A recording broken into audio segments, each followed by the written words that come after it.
আমার যে 10 লাখ টাকা ঋণ ছিল সব আমি শোধ করছি আলহামদুলিল্লাহ।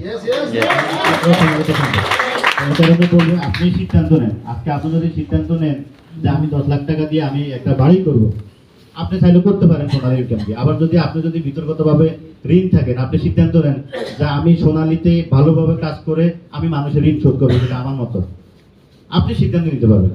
এখন সিদ্ধান্ত এটা আপনার ব্যক্তিগত ব্যাপার। আপনি যদি সিদ্ধান্ত নেন যে আমি মানুষের 10 লাখ টাকা ঋণ আছে আমি এটা শোধ করবো সোনালীতে কাজ করে, আবার যদি এইটা সিদ্ধান্ত নেন যে আমি 10 লাখ টাকা দিয়ে আমি বাড়িতে একটা সুন্দর একটা বাড়ি করব, সেটা হচ্ছে আপনার ব্যক্তিগত ব্যাপার। তো সিদ্ধান্ত হলো বড় জিনিস। আসলে প্রোগ্রামে যত আসবেন বা মোটিভেশন নেবেন, হ্যাঁ, সবচেয়ে বড় কথা হচ্ছে সিদ্ধান্ত আপনাকে নিতে হবে। কারণ সিদ্ধান্ত এমন একটা জিনিস, সিদ্ধান্ত নিলে কিন্তু আপনার পক্ষে এখানে ভালো করা সম্ভব। তো সবাই কি সিদ্ধান্ত নিতে পারবেন?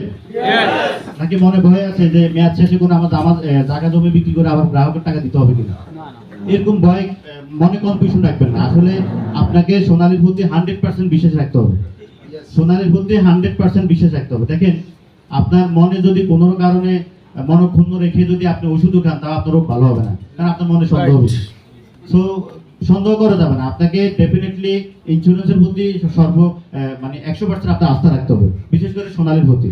আজকে সোনালী লাইফ যেভাবে মানুষের ক্লেমগুলো দিচ্ছে বা এসবির টাকা, ম্যাচুরিটির টাকা যেভাবে দিচ্ছে, এটার প্রতি আপনাকে 100% বিশ্বাস রাখতে হবে। আর হচ্ছে নিজের প্রতি কনফিডেন্স থাকতে হবে যে আমি এখানে সফল হব।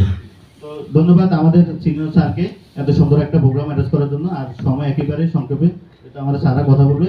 সবাই ভালো থাকেন, সুস্থ থাকেন এবং সবাই সিদ্ধান্ত নিয়ে কাজ করতে হবে। সিদ্ধান্তের উপর কোনো কিছু নেই। Thank you everybody. আসসালামু আলাইকুম।